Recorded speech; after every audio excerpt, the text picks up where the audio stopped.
Dear viewers, welcome back to the English B. আজকের ক্লাসে আমরা একটি সেন্টেন্স কনস্ট্রাকশনের মাধ্যমে কয়েকটি সেন্টেন্স প্র্যাকটিস করব এবং কনস্ট্রাকশনটি স্পোকেনের ক্ষেত্রে বিশেষ করে খুব ব্যবহার হয়, রিটেনের ক্ষেত্রে তো অবশ্যই।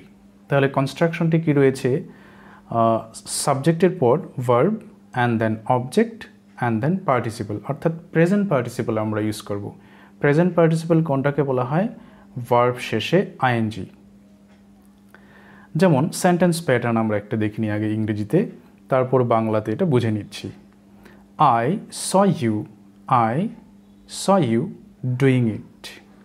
স ভার্ব, ইউ হচ্ছে অবজেক্ট, ডু তার সঙ্গে আইএনজি যুক্ত হয়ে doing participle. Verb object participle, verb saw object you and then doing participle. তাহলে কখন আমরা ইউজ করব?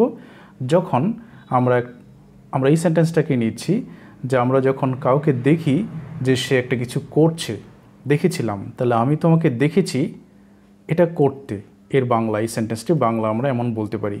কিন্তু বাংলার ক্ষেত্রে ক্রিয়াপদটি আসলে সবার শেষে ব্যবহার করি। তাহলে বাংলার ক্ষেত্রে সেন্টেন্সটি বললে এমন বলতে হবে যে আমি তোমাকে এটা করতে দেখেছি, আমি তোমাকে এটা করতে দেখেছি। ইংরেজিতে আমরা ইউজ করব I saw you doing it. I saw you doing it. আবার এখানে ডুইং তার পরিবর্তে ডু, অর্থাৎ পার্টিসিপেল ফর্ম ইউজ না করেও আমরা সেন্টেন্সটিকে ব্যবহার করতে পারি। সেটা আমরা একটু পরে দেখে নিচ্ছি যে কোন ক্ষেত্রে সেরকম ব্যবহার করব এবং সেই ব্যবহারটাকে কি বলা হয় সেটা আমরা একটু পরে দেখে নিচ্ছি। আগে যে কনস্ট্রাকশনটি এখন শিখছি বা প্র্যাকটিস করছি সেটা দিয়ে আর কয়েকটা সেন্টেন্স দেখে নিই। যেমন এই সেন্টেন্সটি, আমি দুজন লোককে দেখেছি কি করছিস তারা? একটা গাছ কাটতে।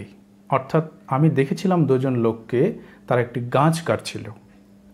So I saw to man cutting down a tree. I saw to man cutting down a tree.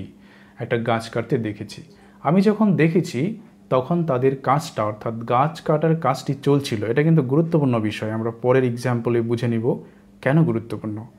So a verb and object to man and cutting participle. Go to the next sentence. আমি তাকে স্কুলে যেতে দেখেছি, অর্থাৎ আমি দেখেছি তাকে যেতে বা স্কুলে যেতে। So I saw him, main construction is I saw him and then participle going to school. I saw him going to school.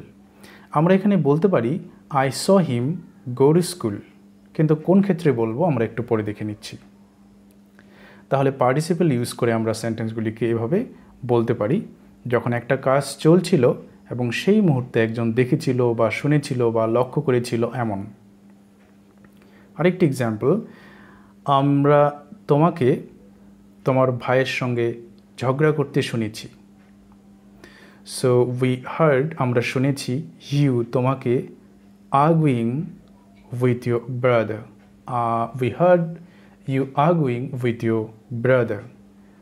Verb, you হচ্ছে object, arguing participle, present participle. তাহলে এই যে আমরা ভার্বগুলি ইউজ করেছি, হার্ড, তারপরে হচ্ছে C, অর্থাৎ স verb use করেছি। আগে ভার্বগুলি দেখো, সি, ওয়াচ, অবজার্ভ, নোটিস, সবগুলি অর্থই প্রায় দেখা বা লক্ষ্য করা। হিয়ার, লিসেন, শোনা, ফিল, অনুভব করা, স্মেল। লক্ষ্য করা সবগুলির ক্ষেত্রেই হচ্ছে ইন্দ্রিয়ের দ্বারা অনুভব করতে হবে বিষয়গুলিকে, এই ভার্বগুলিকে। সেই জন্য এগুলিকে বলা হয় ভার্বস অফ পারসেপশন, অনুভব করা, ভার্বস অফ পারসেপশন। সেই ভার্বস অফ পারসেপশনের ক্ষেত্রে আমরা ইউজ করতে পারি এই কনস্ট্রাকশন, অর্থাৎ object and then active participle. অর্থাৎ আই স, আমরা বলতে পারি আই স প্লাস ডুইং, যেটা আমরা প্রথমে দেখে এসেছি। I saw him doing it, আমি তাকে দেখেছি এটা করতে। তাহলে এই কনস্ট্রাকশন ছাড়া, অর্থাৎ প্রেজেন্ট পার্টিসিপল কনস্ট্রাকশন ছাড়া আমরা অবজেক্টের পরে বেয়ার ইনফিনিটিভ ইউজ করেও সেন্টেন্সগুলিকে ব্যবহার করতে পারি। সেক্ষেত্রে মিনিংটা একটু আলাদা হবে সেন্টেন্সের, আমরা বুঝে নিচ্ছি। তাহলে ইনফিনিটিভ কোনটাকে বলে আমরা জানি, অনেক লেসনে এইগুলি আলোচনা করেছি। টু প্লাস ভার্ব, বাংলায় যখন স্পেশালি তে থাকে, যেমন আমি বই কিনতে যাচ্ছি, তো so I am going to buy, তখন কিন্তু টু বাই, এই যে টু প্লাস ভার্ব সেটাকে বলা হয় ইনফিনিটিভ। তাহলে যে ক্ষেত্রে টু থাকবে না তখন আমরা বলবো বেয়ার ইনফিনিটিভ। বেয়ার শব্দের অর্থ হচ্ছে খালি বা নগ্ন, অর্থাৎ টু ছাড়া। তাহলে ভার্বস অফ পারসেপশনকে টু ছাড়া ব্যবহার করা যেতে পারে। আমরা এই দুটো এক্সাম্পলের মাধ্যমে দুটো জিনিস বুঝে নিব। এক হচ্ছে বেয়ার ইনফিনিটিভ ইউজ করা হয় কিভাবে বা কোন ক্ষেত্রে, আর 2 নম্বর হচ্ছে আমরা একটু আগে যেটা শিখেছি পার্টিসিপেল দিয়ে, তার সঙ্গে পার্থক্য কী এই সেন্টেন্সের। তাহলে প্রথমে আমরা যে সেন্টেন্সটা শিখেছি সেটা একটু দেখি। I saw him going to school, আমি তাকে দেখেছি স্কুলে যেতে। অর্থাৎ এই পার্টিসিপেলটা আমরা কখন ইউজ করব, যখন অবজেক্ট যে থাকবে তার কাজটা চলতে থাকবে, পিরিয়ড অফ টাইম, কোনো একটা নির্দিষ্ট সময় ধরে চলতে থাকবে। হতে পারে আমি তার সমস্ত কাজটা দেখেছি, আবার এমনটাও হতে পারে যে আমি শুধু ওই সময়টাই দেখেছি কিন্তু বাকিটুকুন দেখিনি। যেমন সে স্কুলে যাচ্ছিল, আমি তাকে দেখেছি স্কুলে যাচ্ছিল। তাহলে স্কুল পর্যন্ত যাওয়া হয়তো আমি দেখিনি, কিন্তু আমি এটা দেখেছি যে সে স্কুলে যাচ্ছিল, অর্থাৎ তার সম্পূর্ণ কাজটা হয়তো আমি দেখিনি। পিরিয়ড অফ টাইম ধরে একটা কাজ চললে তখন আমরা পার্টিসিপল ইউজ করব। আবার আই স হিম, দেখো এইটুকুন একই রয়েছে, I saw him go to school, অর্থাৎ হিমের পর আমরা শুধু ভার্ব ইউজ করেছি, সেখানে I saw him to go to school use করিনি। এখানে বেয়ার ইনফিনিটিভ এটাকে বলা হয়, টুটা ইউজ হয়নি। তাহলে আমি তাকে স্কুলে যেতে দেখেছি, অর্থাৎ সে স্কুলে গিয়েছে। কমপ্লিট অ্যাকশান যখন আমরা বোঝাবো যে আমি তাকে দেখেছি স্কুলে যেতে, অর্থাৎ স্কুলে যাওয়ার কাজ সম্পন্ন হয়েছে। কমপ্লিট অ্যাকশান বোঝাতে আমরা বেয়ার ইনফিনিটিভ ইউজ করব এই ভার্বস অফ পারসেপশনের ক্ষেত্রে। Saw, watch, notice, observe, hear, listen এইসবেরগুলির ক্ষেত্রে। আর যদি আমরা বোঝাতে চাই যে কাজটা চলছে তখন আমরা ইউজ করব পার্টিসিপল। এই পর্যন্ত একই, I saw him, I noticed him going to school, I noticed him go to school, অর্থাৎ স্কুলে যাওয়ার কাজটা সম্পূর্ণ হলে আমরা এই কনস্ট্রাকশন ইউজ করব। আবার আরেকটা মজার বিষয় হচ্ছে, যখন যেমন এই এক্সাম্পলটাতে কি বলছে, I saw them cutting a tree, আমি তাদেরকে দেখেছি গাছ কাটতে একটা, অর্থাৎ গাছ কাটার কাজটি চলছে।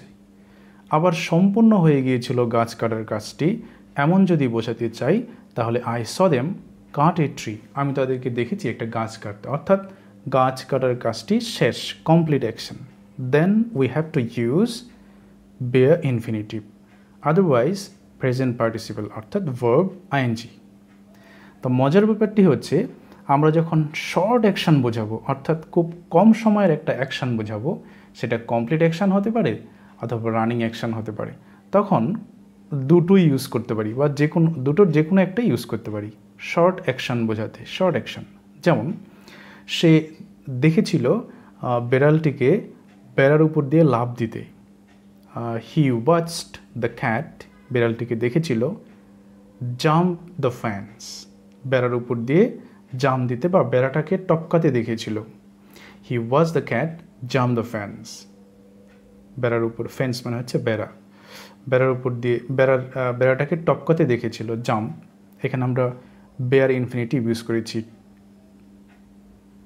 আবার এই ক্ষেত্রে, অর্থাৎ এই ঘটনার ক্ষেত্রে আমরা চাইলে পার্টিসিপল ইউজ করতে পারি, he watched the cat jumping the fence, অর্থাৎ টপকে গিয়েছিল, টপকাতে দেখেছি।